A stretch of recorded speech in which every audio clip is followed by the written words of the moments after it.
tenemos exámenes ya programados para la segunda quincena del mes de mayo.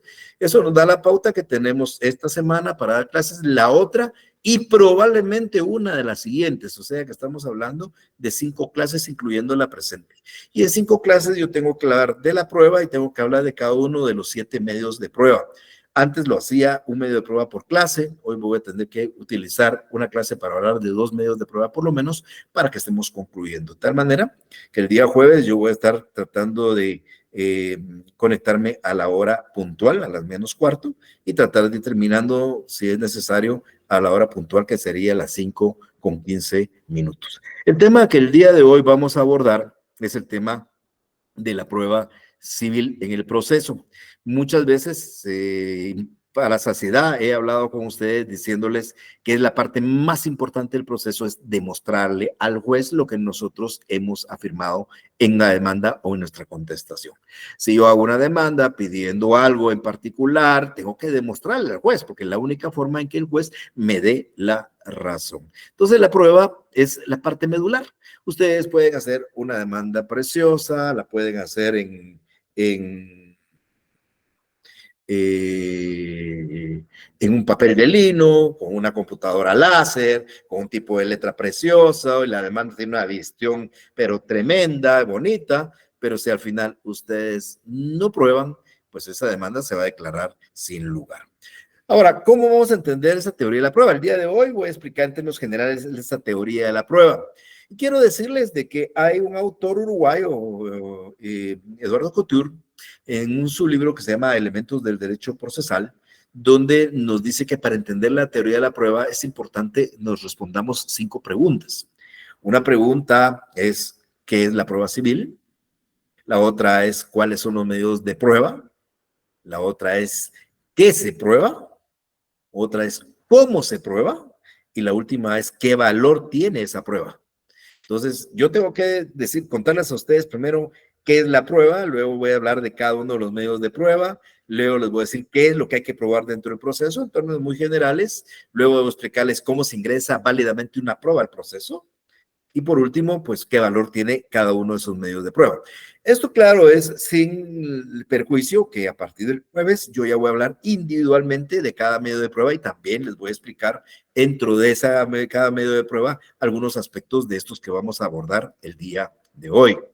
Entonces, ya empezando en materia, para tratar de dar respuesta a la primera pregunta de que qué es la prueba civil, es bien importante decirles a ustedes que Eduardo Couture, del autor que estamos hablando uruguayo, él dice que para determinar qué es la prueba civil, pues hay que establecer una diferencia con la prueba penal. Y dice que la prueba civil y la prueba penal son distintas, porque se diferencian tanto así como que fuera la prueba científica con la prueba matemática. Él dice, Eduardo Couture, así, entre las palabras que yo pude captar en la lectura, es que la prueba científica es una prueba de averiguación. O sea, el científico trata de averiguar la verdad y después de hacer varios intentos, averigua la verdad. El matemático no. El matemático para demostrar una operación, pues valga la redundancia, lo que hace es demostrarla. Si a ustedes les digo que 2 más 2 son 4, lo que tengo que hacer es una operación matemática y demostrarles que 2 más 2 son 4. Entonces, la prueba matemática es de demostración, la prueba científica es de averiguación. Entonces, ¿qué pasa con la prueba penal? La prueba penal es de averiguación. Estas cosas pasan en las películas, pero debe pasar en la realidad. Imaginen ustedes que encuentran a una persona con un cuchillo en la mano ensangrentada y un cadáver. Pues lo primero que le viene a la mente a quien llega a la policía es determinar que el culpable es el que tiene el cuchillo, pero eso no quiere decir que esta persona de repente, él llegó, encontró el cadáver y lo que hizo fue sacar el cuchillo, tratando de revivir y de salvar a la víctima. Entonces, todo eso lo trata de investigar un ente, valga la redundancia, investigador, que es el Ministerio Público, para llegar a la verdad. Y aquello que originalmente uno cree que puede haber sido un asesinato, de repente es un homicidio preteritencional. O aquello que de repente se pensó que era un homicidio preteritencional, realmente era un asesinato, que son figuras distintas, completamente distintas y sancionadas también de una forma completamente distinta. Pero ¿qué hace el ente investigador? Determinar cuál es la verdad real. En el proceso civil no es así.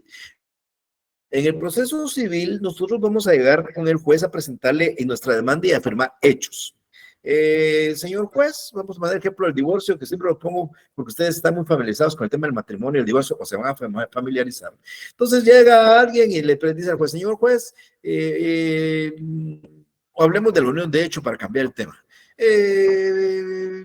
Vengo a presentar una demanda declaratoria de unión de hecho en contra del señor fulano de tal y adujo que de tanto mi cliente, mujer, con el ahora demandado, convivieron durante 5 años, producto de esos 5 años nació un niño, convivieron de tal fecha a tal fecha y venimos a pedir que se declare la unión de hecho. Esa es nuestra afirmación que tenemos que hacer nosotros, demostrar eso, demostrar que esas personas vivieron juntos, que vivieron de tal fecha a tal fecha, que procrearon. Eso es lo que tenemos que demostrar para convencer al juez. La otra parte, pues si simplemente niega, únicamente va a fiscalizar que no se demuestre, y si él alega algunas excepciones perentorias, pues tendrá que demostrar lo que está afirmando en sus excepciones perentorias. Entonces, ¿qué quiero decir con esto? Que el juez simplemente, por la prueba civil, el juez no va a ir a averiguar otras cosas. El juez no se va a involucrar. Si el actor dijo que contrajeron, vivieron juntos de tal fecha a tal fecha, procrearon un hijo y que la declaración de unión de hecho, el juez no va a ir a determinar si fue más tiempo, si hubieron más hijos. Se va a concentrar a lo que el actor dice en su demanda y también a lo que el demandado dice en su contestación. Y solo eso va a ser motivo de la discusión. Aquí no va a haber otra cosa más. Aquí no va a haber averiguar, que tenía otra unión de hecho, que tenía, no, el juez se va a concretar a lo que afirma el actor y lo que afirma el demandado, y sobre esa base habrá que demostrar. Por eso, la definición de la prueba civil es que la prueba civil es un mecanismo para demostrarle al juez las afirmaciones que formulamos en el proceso. Ustedes le preguntan, ¿qué es la prueba civil?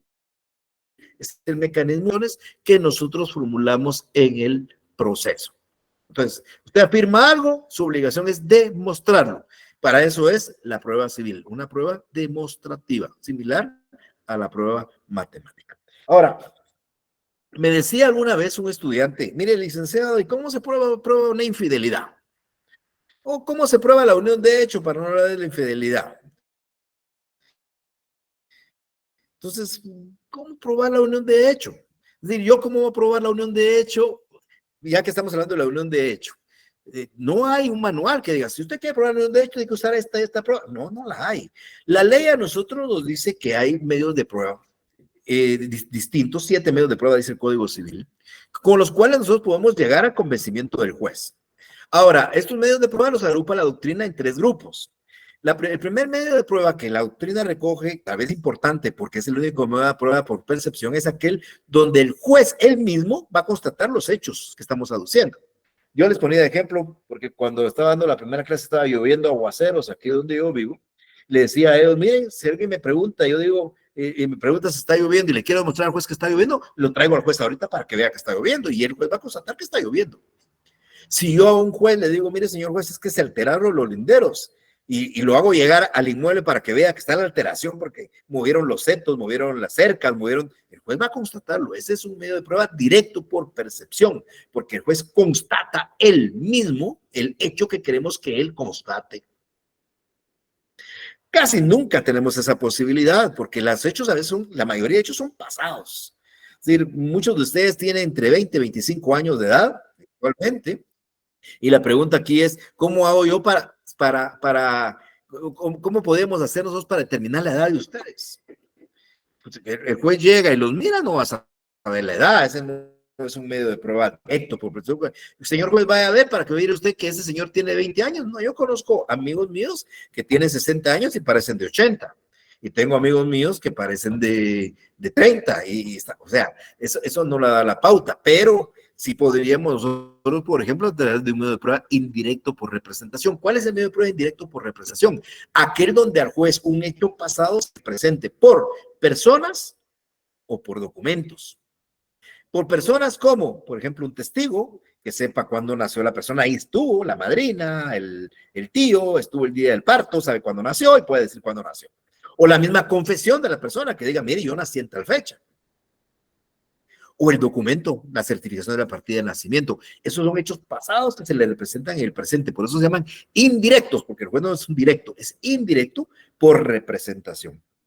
Y hay hechos de prueba que el juez no puede determinarse ni en forma directa ni se los pueden contar, porque a nadie le consta, pero que pudieron suceder. Y entonces puede existir ciertas circunstancias por las cuales a través de otros hechos se puede inducir o deducir. Yo, por ejemplo, le digo yo, les conté que llovió porque llovió, yo vi llover. Pero si yo no hubiera visto llover y ahorita salgo afuera de mi casa, a los que cuento que voy a encontrar el piso mojado y voy a encontrar el cielo nublado y voy a encontrar gente con sombrías, ya cerradas, pero ya con sombrías. ¿Qué puedo deducir de eso yo? Que llovió. Yo no vi que llovió, pero basado en esos indicios, yo puedo tener una conclusión, puedo deducir. Entonces, una presunción. Entonces vamos a encontrar otros medios de prueba que no son directos ni son por representación, pero que al juez lo podemos hacer convencer basado en otros que sí se pueden probar. Entonces, se llaman medios de prueba por inducción o deducción. Entonces, los tres grandes grupos de medios de prueba doctrinarios son el directo por percepción, el indirecto por representación y los medios de inducción o deducción. Veamos a qué me estoy refiriendo con cada uno de ellos para que quede un poquito más claro. La única prueba directa por percepción, amigos, que vamos a ver y que vamos a encontrar en el Código Civil, Procesal Civil, se llama reconocimiento judicial. El reconocimiento judicial es el medio de prueba donde el juez, él va a ir a constatar ciertos hechos. Cuando ustedes quieran determinar una alteración del lindero, le van a decir al juez que va a hacer un reconocimiento judicial sobre el inmueble para que determine si efectivamente se alteraron las cercas, qué tamaño, qué distancia había de una cerca a otra, lo que ustedes quieran. Y el juez, él va a llegar a hacer el reconocimiento. Pues podría servirme un reconocimimiento judicial, por ejemplo, para que el juez llegue a la casa de la actora y pueda constatar que en ese lugar hay ropa del demandado, para determinar que efectivamente él vivía ahí, hay utensilios, hay fotografías, hay cosas de esa naturaleza, y el juez pueda también determinar una cuestión de esa naturaleza. Entonces, el único medio de prueba directo por percepción va a ser el reconocimiento judicial. Es el primer medio de prueba que me voy a referir, no me voy a referir, sino que hay regulado, no está en ese orden, pero ahí está establecido en el artículo 128 del Código Procesal Civil y Mercantil. Luego vamos a hablar de la medios de prueba indirectos por representación. Ojo, representar es presentar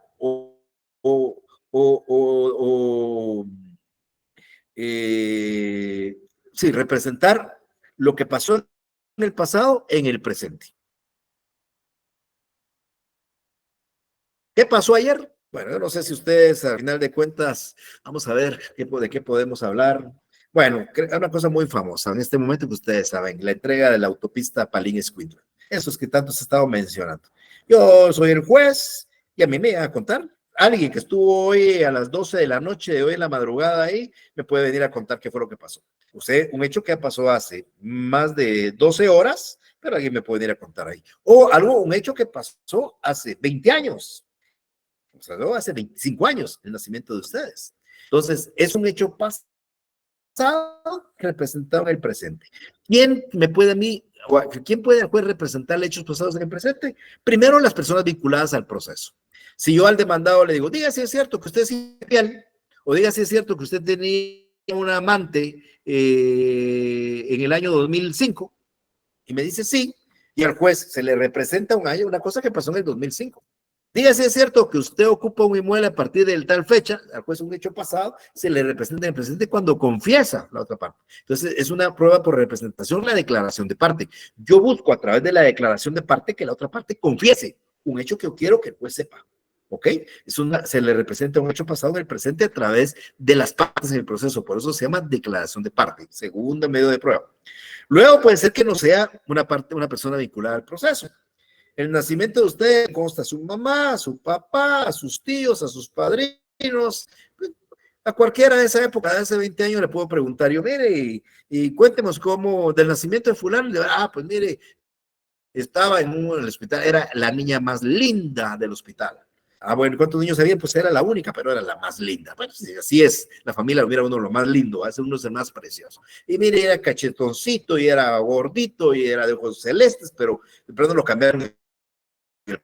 Parque ahora los tiene café, bueno, eso lo cuentan los terceros. Es una declaración testimonial, declaración de testigos, un hecho pasado contado en el presente por terceros no vinculados al proceso. Se llama prueba de testigos, tercer medio de prueba. La prueba documental, que es la más real, es la que existe. Ustedes dejan todo documentado, ustedes hacen un préstamo hoy y lo van a ejecutar dentro de 5 años, pero ahí queda constancia de lo que pasó hoy y lo van a representar dentro de 5 años.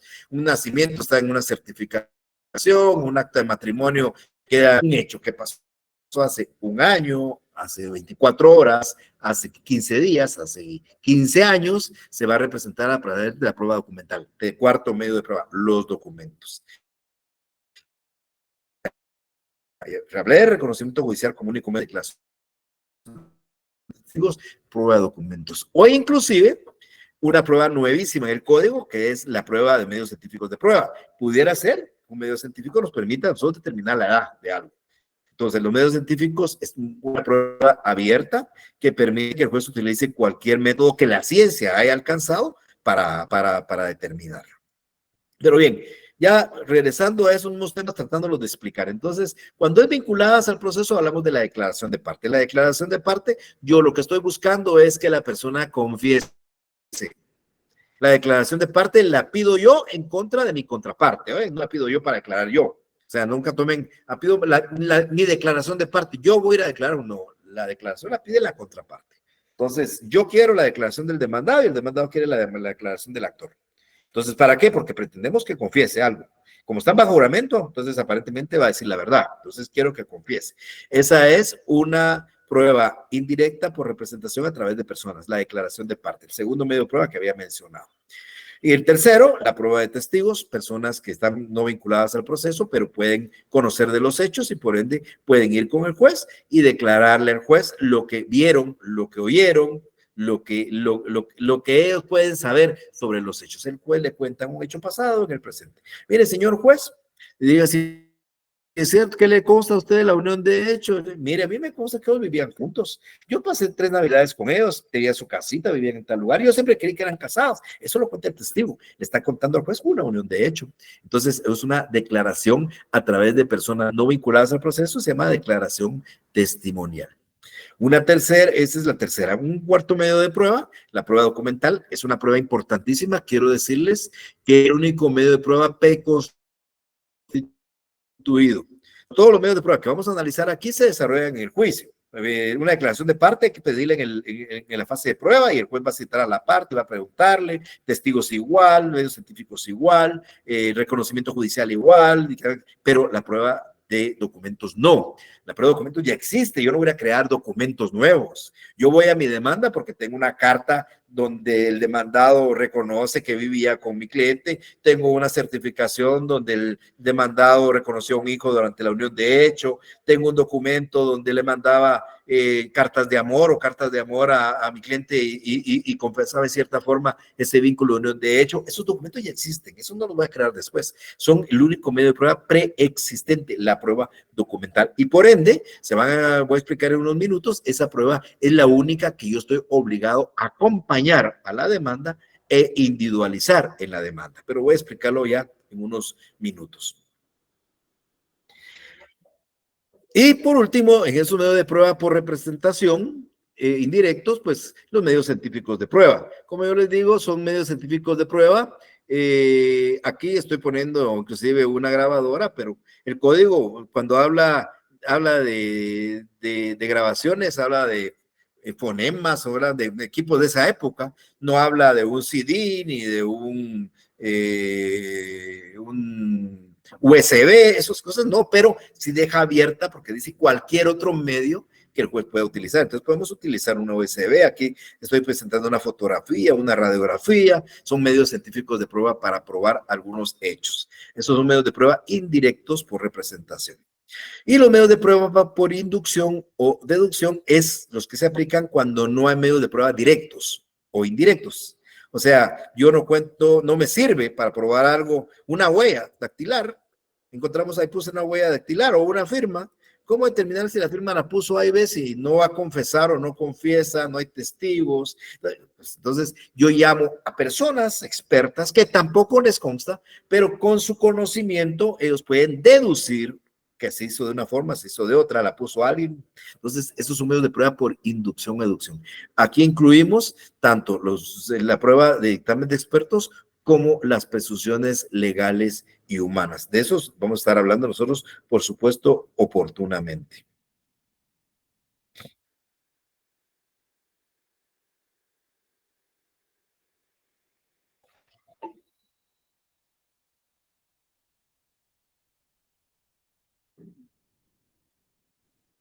Ahora, ya con eso que he explicado, aquí resumo lo que aparece en el Código Procesal Civil en el artículo 128. Son 7 medios de prueba. ¿Cómo prueba la unión de hechos? ¿Cómo la voy a probar? Pues ahí hay 7 medios de prueba. Usted mire cuál le puede servir. Puede ser que le sirva la declaración de las partes. Yo le pregunto a la otra parte confiesa la unión de hechos y ya la hice. Puede ser que testigos puedan demostrarle al juez que efectivamente la gente vivía en una unión de hechos. No sé si el dictamen de expertos podía aplicarse en este ejemplo, pero creo que no, pero ahí está. Un reconocimiento judicial para determinar que la persona vivía en el lugar, podría ser.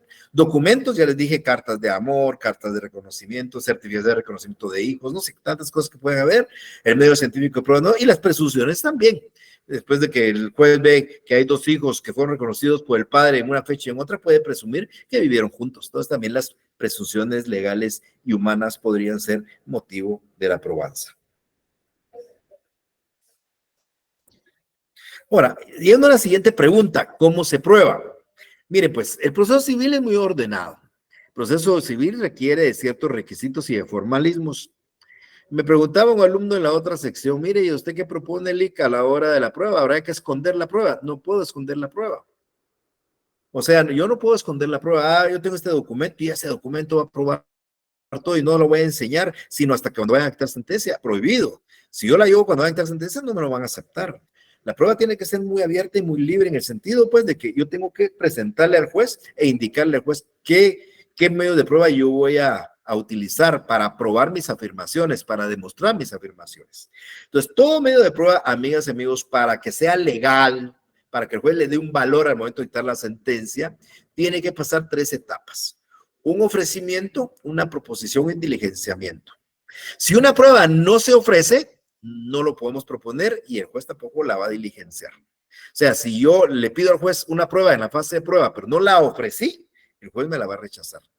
Si yo ofrezco una prueba, pero no la propongo, el juez tampoco la va a diligenciar, porque no se lo estoy pidiendo que la va a diligencie. Esa proposición es ese pedimento que le voy a hacer para que diligencie la prueba. Y si yo le ofrezco al juez y le propongo la prueba, pero el juez decide no diligenciarla, no va a haber prueba. La prueba tiene que ser ofrecida, tiene que ser propuesta y tiene que ser diligenciada. Hablo de los 7 medios de prueba que ya expliqué, una declaración de parte, documentos, testigos, medios científicos de prueba, etcétera, etcétera. ¿Cuál es la primera etapa? El ofrecimiento. ¿Dónde se hace el ofrecimiento? El ofrecimiento lo van a hacer ustedes en la demanda o en la contestación de la demanda. ¿Se recuerdan cuando hablamos del primer escrito, la demanda? Tenía ciertos apartados, fundamento de derecho y ofrecimiento de prueba. Hay un apartado que dice ofrecimiento de prueba.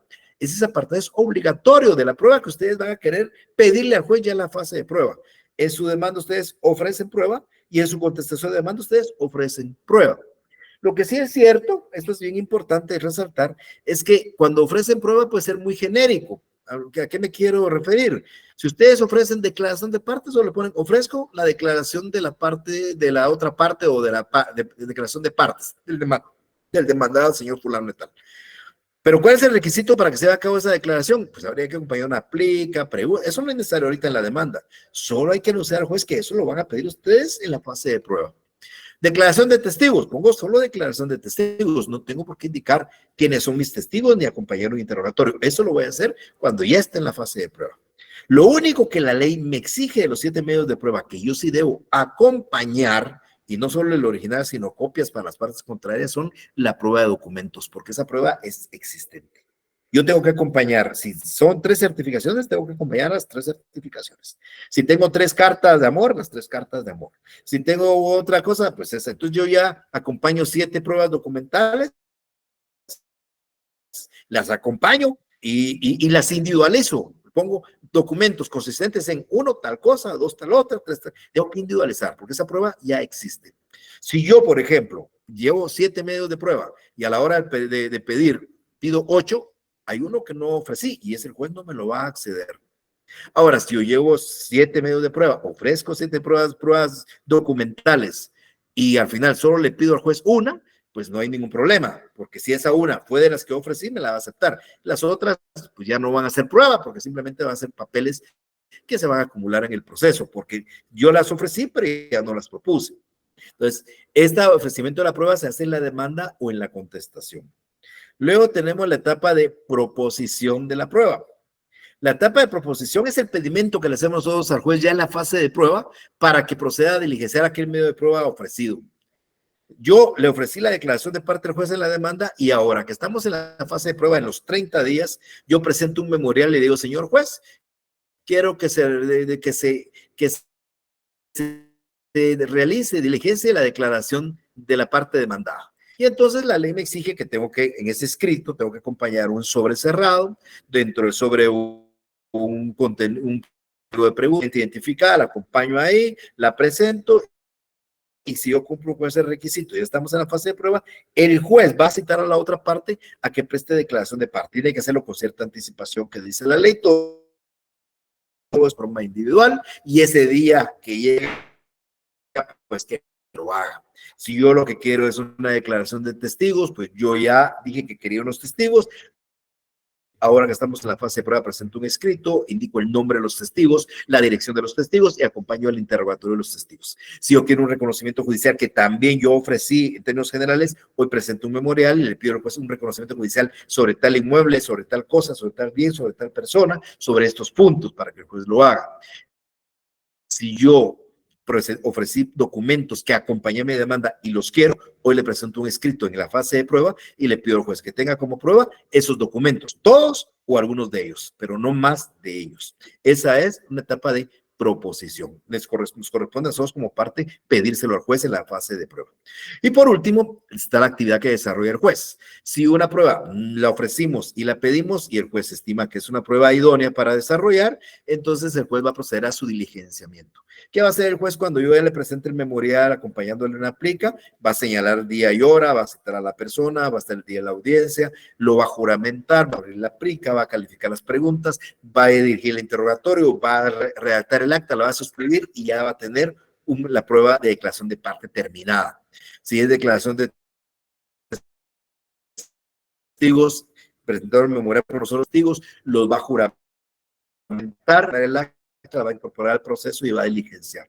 Y si el juez lo que quiere es la prueba documental, pues nosotros ya le ofrecimos una prueba, ahora ya le pedimos cuáles quiere y el juez, si mira que son idóneas, va a aceptar ese documento, o algunos sí, algunos no, todos sí o todos no, incorpore ya legalmente la prueba al expediente. Entonces, esa es la etapa del diligenciamiento. Solo así, solo que pasa en esas etapas, existe la posibilidad ya que a la hora de dictar sentencia, el juez le dé un valor. Es importante saber qué se prueba, porque realmente en el proceso hay dos cosas importantes. El proceso y todo el proceso y la sentencia se convierte en un silogismo. Vamos a ver, ¿por qué procede la unión de hecho? ¿Es factible esa unión de hecho? La unión de hecho es una institución del derecho guatemalteco. Debe haber en otros lugares, pero en Guatemala existía porque existía mucha convivencia, no en matrimonio. Gente en el interior, gente del interior, gente humilde, sencilla, campesina, que viven años y nunca se casan. Y es una inseguridad para en algún momento los cónyuges o los hijos, por cuestiones de bienes, cuestiones de declaratoria de paternidad y filiación. Entonces se crea la institución de la unión de hecho, pero eso está establecido en la ley. La ley dice, procede la unión de hecho, la unión de dos personas, hombre y mujer, que no han contraído un matrimonio y que conviven con los mismos fines del matrimonio durante un lapso de 3 años. Entonces, si a su oficina llega una señora diciéndole que vivió con un señor durante 5 años y dentro del matrimonio, dentro de la unión de hecho, nació un hijo y adquiere unos bienes y quiere que se legalice eso, usted tiene que tramitar una unión de hecho, pero no la va a tramitar porque ella quiere, lo va a tramitar porque la ley se permite, porque la ley dice la unión de hecho es la unión y procede siempre y cuando haya transcurrido 3 años de convivencia. Claro, que estén casadas no va a prosperar. Entonces, esa es la norma de derecho que nos dice cuándo procede la unión de hecho y por qué. ¿Cuál es la premisa menor? Los hechos. Juanito y Margarita vivieron durante 3 años, procrearon hijos, tuvieron bienes, pero nunca legalizaron su matrimonio ni su unión de hecho, y uno de ellos quiere que se declare. Entonces, si usted, abogado de Juanito, demuestra que hubo una convivencia con Margarita y se lo demuestra el juez va a declarar la unión de hecho. Entonces, ¿qué vamos a probar? El derecho, la norma general que dice cuándo procede la unión de hecho, o los hechos. El caso de Margarita y Juanito, pues se prueban los hechos. Entonces, normalmente la regla general es que el derecho no se prueba. Lo que sí se prueba son los hechos. Por eso, cuando yo, por ejemplo, les decía a ustedes y hablábamos un poco sobre las excepciones, perdón, los incidentes, se recuerda que yo les decía que los incidentes de hecho sí se prueban. Hay que haber prueba por 8 días, porque son hechos. Los incidentes de derecho no se prueban. El derecho no se prueba, entonces no se habrá aprobado el incidente. Entonces, ¿qué se prueba en un juicio de unión de hecho? El derecho que establece qué es la unión de hecho y cuándo procede la unión de hecho, etcétera, etcétera, o los hechos, pues los hechos. Sin embargo, es importante resaltar que hay excepciones. Por ejemplo, en relación al derecho. ¿Se prueba el derecho? No. Pero ¿qué excepciones dicen que sí hay que probar el derecho? Por ejemplo, el derecho extranjero sí hay que probarlo. El derecho interno no. Pero si ustedes hay que probar el derecho extranjero, entonces hay que obligación de probarlo. ¿Se recuerdan de lo del Nubat it Curia? ¿A qué me refiero? A ver quién se acuerda. Nubat it Curia.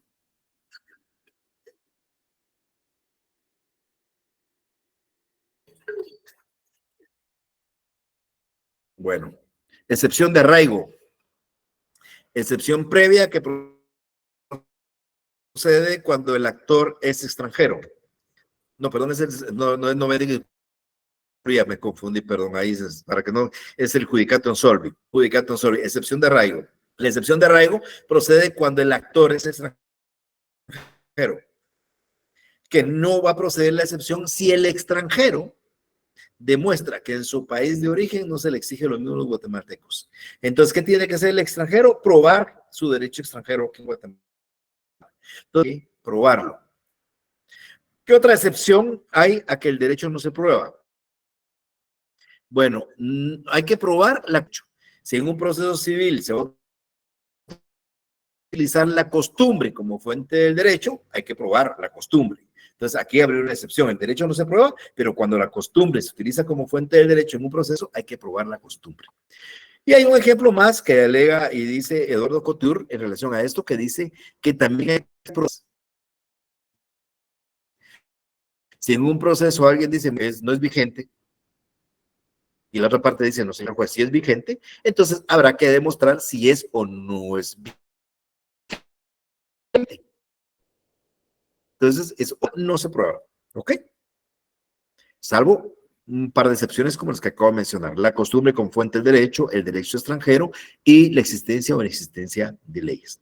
Ahora, en relación a los hechos, Juanito y Margarita, unidos de hecho, eso hay que probarlo. Si se unidos de hecho, hay que probarlo. ¿Pero hay que probar todo? No, no todos los hechos se prueban. La regla general es que sí, pero hay excepciones. Por ejemplo, los hechos evidentes. Dice Eduardo Couture, si se alegara que la luz, que en la luz se ve mejor, perdón, en la claridad se ve mejor que en la oscuridad, ¿quién debe probar? Una persona dice, señor juez, en la claridad se mira mejor, y el otro dice, no, señor juez, en la oscuridad se mira mejor. ¿Quién debe probar? Pues lógicamente el hecho evidente, ese no tiene que probar nada. Tendría que probar que va en contra de lo evidente, el que diga que la oscuridad se mira mejor. O el hecho natural. Alguien dice entre el nacimiento de un niño es que el niño nació a los 9 meses. Eso es natural.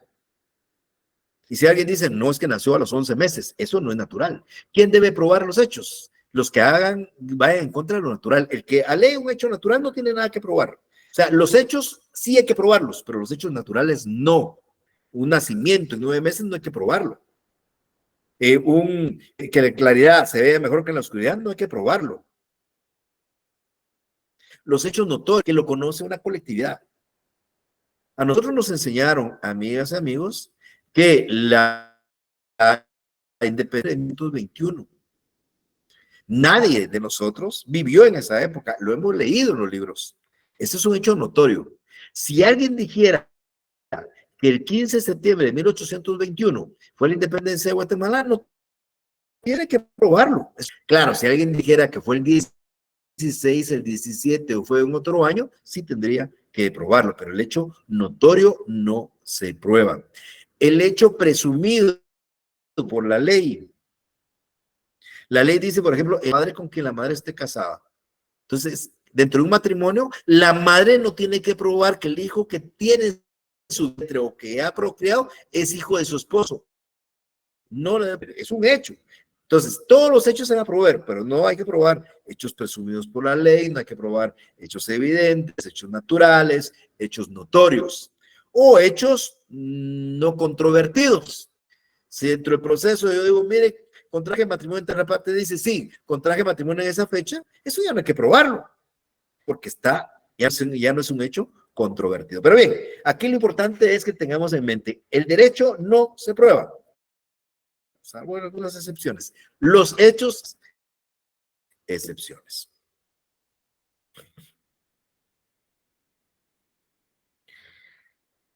Por último, en relación a esta teoría de la prueba, también es importante establecer. El problema acá es que nosotros ya tenemos 7 medios de prueba.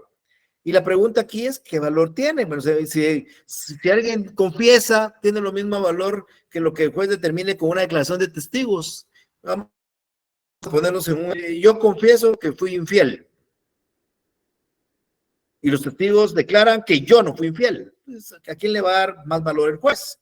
Ustedes dirán, por sentido común, a lo que, claro, pero eso es lo que tiene que tener un valor. Entonces, para determinar el valor de la prueba que fue ofrecida, que fue propuesta, que fue diligenciada y que pues debe valorar para sistemas de valoración, existe un sistema de valoración muy estricto que está establecido en la ley, por eso se llama prueba legal o tasada y está determinado en la ley. Y ese sistema de valoración viene del sistema germánico. Yo en una oportunidad expliqué cuando empecé a hablar de derecho procesal civil, les dije a ustedes que en el derecho procesal civil habían 2 derechos, el derecho romano y el derecho germánico. El derecho germánico, un derecho primitivo, eran tribus nómadas.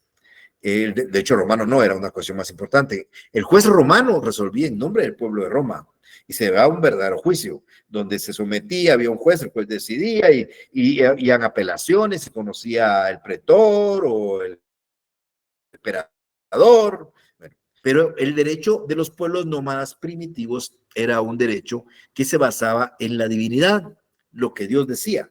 Entonces, por ejemplo, en esos pueblos nómadas, para decidir si alguien era culpable o era inocente, le hacía meter la mano en un balde de agua hirviendo y que sacara un aro.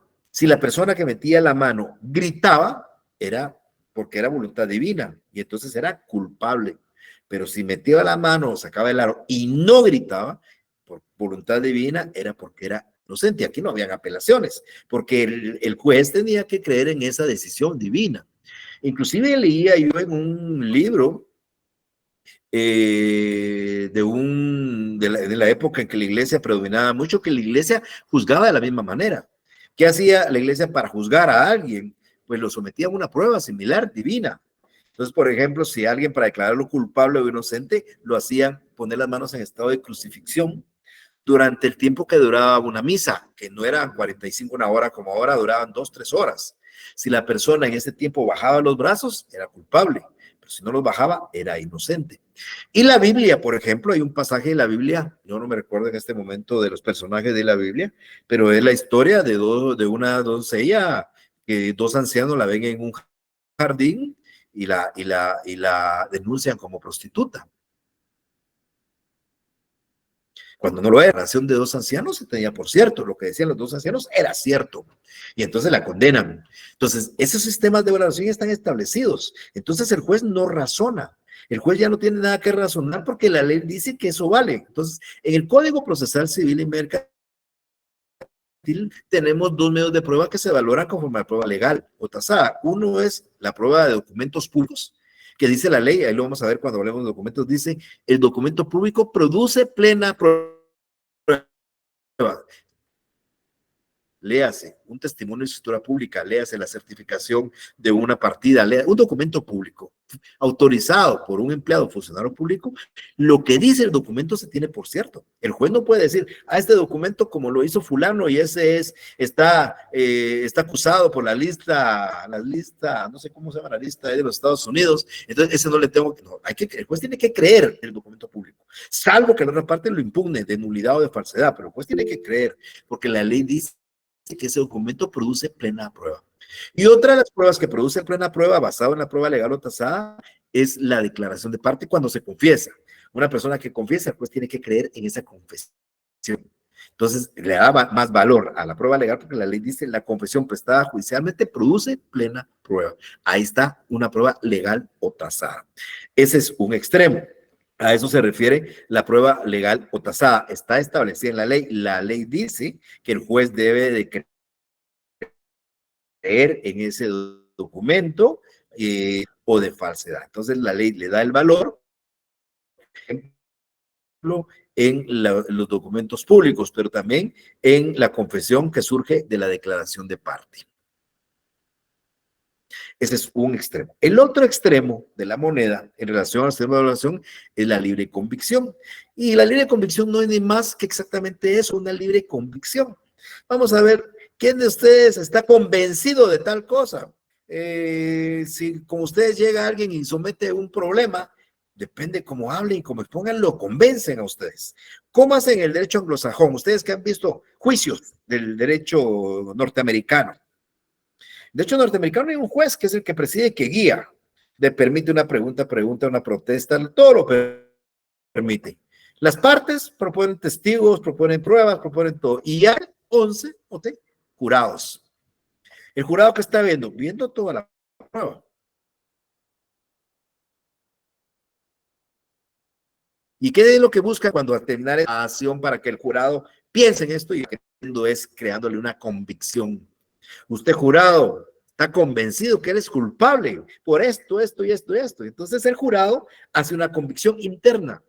Cuando sale el jurado y se va a deliberar, el jurado no dice, mire, yo no, llega así como convencidos y le preguntan, ¿usted qué piensa? ¿Es culpable o inocente? Y el jurado dice, yo estoy convencido que es culpable, y yo estoy convencido que es culpable, o yo estoy convencido que es inocente. Es una libre convicción. Tampoco razonan, sino lo que su corazón dice, basado en lo que vieron y lo que oyeron.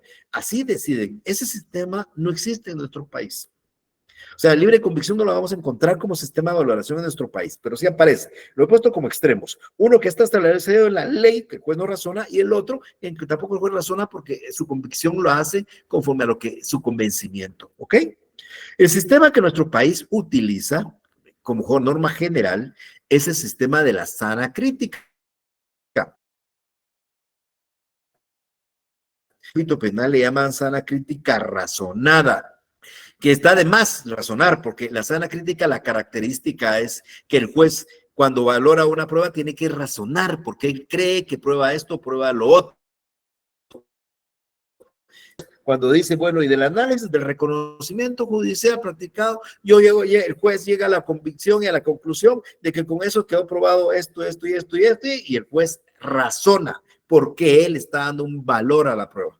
Este sistema de sana crítica viene del derecho español, es ecléctico, no utiliza ninguno de los dos extremos, porque los extremos, les digo, el juez no razona, en este sí, en este el juez debe razonar por qué cree él que esa prueba demuestra una cosa o demuestra la otra. Ese sistema de la sana crítica es el sistema que utiliza nuestra legislación. La ley dice que como regla general, el sistema para valorar la prueba se llama sana crítica, salvo que la ley diga que es otra, como ejemplo que he mencionado de la prueba de documentos públicos y la confesión, que es prueba legal o tasada. Lo que trato de decir entonces, estimadas amigas y amigos, es esto que acabo de explicar es la teoría de la prueba. Acá la idea es preguntarse, ¿qué es la prueba? Es mecanismos de demostración, no de averiguación, de demostración de las afirmaciones que nosotros formulamos en el proceso.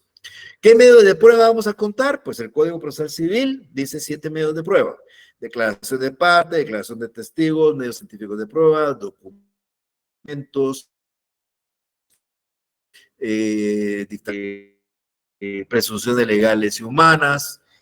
Ahora, eso lo dice dice la ley, regular un medio de prueba directo por percepción, que es el reconocimiento judicial, medios de prueba indirectos por representación, como la prueba de documentos, declaración de testigos, declaración de parte, medios científicos de prueba, y los medios de prueba por inducción o deducción, como las presunciones y el dictamen de los expertos. ¿Cómo hay que probar? Pues hay que probar a través de un procedimiento que se llama procedimiento probatorio, que implica 3 etapas. Ofrecer la prueba, que se hace la demanda, una contestación, un anuncio de la prueba. Proposición de los medios de prueba, que es cuando pedimos durante la fase de prueba de los 30 días que se diligencie X o Y prueba, proposición. Y el diligenciamiento, que es la actividad que desarrolla el juez cuando legalmente desarrolla todos los actos que hay que hacer para incorporar ya legalmente a la prueba. ¿Qué hay que probar? Hay que probar hechos, no hay que probar el derecho, salvo las excepciones. Y por último, ¿cómo se va a valorar la prueba? Dependiendo, 3 sistemas, el que utiliza Guatemala como regla general se llama sana crítica, pero también hay una prueba legal o tasada en 2 medios de prueba que yo expliqué, y también existe dentro de la ley de convicción, que a mi criterio no es un sistema de valoración que establezca nuestra legislación. Todo esto tenemos que manejarlo ya cuando yo hable el próximo jueves de la declaración de parte, de los testigos. Yo voy a explicar quiénes pueden ser testigos, voy a explicar cómo se formulan las preguntas. Vamos a trabajar fuerte porque vamos a trabajar casi la hora y media para poder abordar 2 medios de prueba en cada una de las 2 de las sesiones para poder concluir con estos medios de prueba por lo menos antes del 15 de enero, porque después pues ya vienen los exámenes y nos va a abordar algún examen ahí, alguna clase podremos tener más, nada más, pero la idea es esta. Y pues en esto es más o menos la idea de lo que es la teoría de la prueba en el proceso civil. Yo no sé si alguno de ustedes tiene alguna inquietud, quiere hacer alguna pregunta, yo estoy a disposición a partir de este momento. Ana Rebeca, por favor. Licenciado, buenas tardes. Buenas tardes. ¿Usted me podría ampliar un poco el tema de las excepciones que existen sobre lo que se prueba? El derecho no se prueba y los hechos sí, pero ¿cuáles serían las excepciones? No logré escuchar, perdone. Vamos a ver. No, con mucho gusto se lo voy a ampliar. Vamos a ver. Cuando yo voy a presentar una demanda, yo tengo que estar basado en derecho. Yo no puedo presentar una demanda de, ahorita no se me viene algo, pero algo que no existe en la ley. Usted va a presentar una declaratoria de un derecho porque la ley le permite que haya una declaración de derecho. Usted puede presentar un divorcio por causa determinada porque la ley dice que procede. Usted puede impugnar, por ejemplo, la calidad de un heredero porque la ley dice en qué casos procede impugnar esa calidad de heredero. Usted puede, bueno, la ley le da a usted un montón de normativas, como normas prohibitivas, la ley sustantiva, y usted se basa en eso para demandar. Si a usted le causaron daños porque alguien le chocó su carro, que es tanto que pongo ese ejemplo, basado en que yo voy a cobrar daños, porque el código dice, todo daño debe repararse. Entonces, todo daño que me ocasiona debe repararse. Yo tengo la facultad. Entonces, esa es una norma, la norma general. Eso es el derecho. Usted puede ser que alguna vez aplique la norma, a usted alguna vez le choquen el carro o nunca se lo choquen. Usted alguna vez se case y quiera divorciarse o nunca se case o nunca se divorcie. O usted alguna vez viva con alguien y quiera declarar un derecho o nunca conviva o no quiera pedir su declaración. Eso no importa, pero las normas están ahí, plasmadas en más de 2.100 y pico de artículos del Código Civil y de otras normas sustantivas. Entonces, cuando a su oficina llega un cliente y le formula un caso, usted lo encuadra en la posición. ¿Qué pasó aquí? Fíjese que me chocaron, fíjese que me debe, fíjese que... Todo eso encuadra dentro de las normas del derecho sustantivo. Entonces, usted ahora va a plantear una demanda, va a indicar hechos. Esos hechos tienen que encuadrar con el derecho. O sea, usted tiene que aplicar que los hechos se encuadren con el derecho. Por ejemplo, usted no va a poder pedir la unión de hecho si su cliente le dice, mire, fíjese que conviví con mi pareja durante 10 años y quiero aclarar una unión de hecho, pero le quiero contar que estoy casado, pues nunca me divorcié. Entonces, no va a proceder a una unión de hecho, porque es clara la ley que la unión de hecho no procede entre personas casadas, pues la característica es que las 2 personas son solteras. Entonces usted no podría hacerlo, pero si alguien se lo pide, le va a decir, no podemos tener derecho, pero si la persona es soltera, usted lo va a encuadrar en la unión de hecho. Entonces usted cuando presenta su demanda, usted formula hechos. Ahora yo, porque usted habla en tercera persona, con la ahora demandada conviví durante cierto periodo y usted le hace toda la razón de hechos para demostrar al juez que hubo una unión de hecho que usted lo quiere que se declare. Y después fundamenta el derecho, donde dice que la unión de hecho procede. Entonces la pregunta aquí es, hay un derecho, que es la premisa mayor, y hechos, que son la premisa menor. De eso que hay que probar los hechos, no el derecho. El derecho no se prueba, porque el derecho lo conocemos todos. Inclusive hay una disposición en la ley de judicial que dice que nadie puede alegar ignorancia, uso o costumbre en contrario a la ley. Usted no puede ignorar la ley. Entonces el derecho lo conocemos todos. Usted no tiene que probarlo. Cuando ya entramos a la fase de prueba, sucede que la pregunta del millón es, hay 30 días de prueba y hay una demanda, hay una contrademanda, ¿qué vamos a probar nosotros? ¿El derecho? No. El derecho no habrá que probar. No, yo no tengo que probar que el código dice que puedo declarar un derecho, yo no tengo que probar que el código dice que todo año de indemnizar, eso no lo voy a probar, yo tengo que probar los hechos. Entonces la primera circunstancia es que el derecho no se prueba y los hechos son los que hay que probar. Ahí debería quedarme yo. Pero para efectos de que entendamos a la hora, porque a veces nosotros gastamos energías en probar cosas que no hay que probar, hay que decirles que el derecho no se prueba, pero la ley sí exige, en ciertas excepciones muy contadas, que haya que probar el derecho. El derecho no se prueba, pero sí hay que probar el derecho extranjero, porque el derecho no se prueba como regla general, es el derecho interno. Yo no tengo que probar lo que es el Código Civil, el Código Penal, pero en todo caso, si voy a invocar una norma del Código Civil de México, sí tengo que probar aquí ese derecho extranjero. Entonces, el derecho extranjero es una excepción a que el derecho no se prueba. Y si dentro de un proceso yo voy a aplicar la costumbre, recuérdense que las fuentes del derecho son la norma, la jurisprudencia, la doctrina, la costumbre. Bueno, yo voy a probar una cuestión con costumbre. En algún lugar siempre se hace de esa manera y pues, ese es derecho, porque es fuente del derecho, pero habría que probar la costumbre. Entonces, la costumbre como fuente del derecho habría que probar. Y la tercera regla es si las pruebas fueran existentes o inexistentes. Entonces, si la ley fuera vigente o no vigente, habría que probar. Ahora, en cuanto a los hechos sí hay que probarlos todos, pero habrían hechos que no hay que probar, no es necesario probar. Yo no tengo que probar un hecho evidente. Lo evidente es que se mira mejor en la claridad que en la oscuridad, no tengo que probarlo. Yo ahorita apago la luz y les voy a mostrar a ustedes que se mira mejor en la claridad que en la oscuridad. Ustedes me miran muy bien en este momento.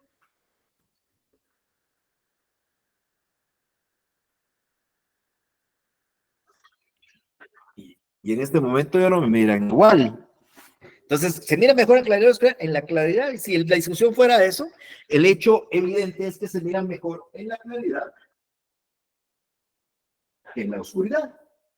Entonces, si el problema fuera una cuestión natural, un nacimiento de un hijo, 9 meses es lo que dura más o menos todo este proceso, pues si alguien dijera, pues el niño nació en 9 meses y la otra no nació en 11, el que dice que meses no tiene por qué probar esos hechos. Pero ese hecho es un hecho natural, un hecho notorio. Si alguien dijera, pues, en este periodo el presidente es Alejandro Yamatei, el juez no le va a decir, pruébelo. No hay que probar. Si es un hecho notorio, todos sabemos que Alejandro Yamatei es el actual presidente. Eso no tengo que probarlo yo porque es un hecho notorio, es un hecho conocido, ni yo debo de probarlo. El juez no puede decir, y se rechaza la demanda o se declara sin lugar porque no se probó que el presidente es ya, si eso es un hecho notorio, eso no hay que probarlo.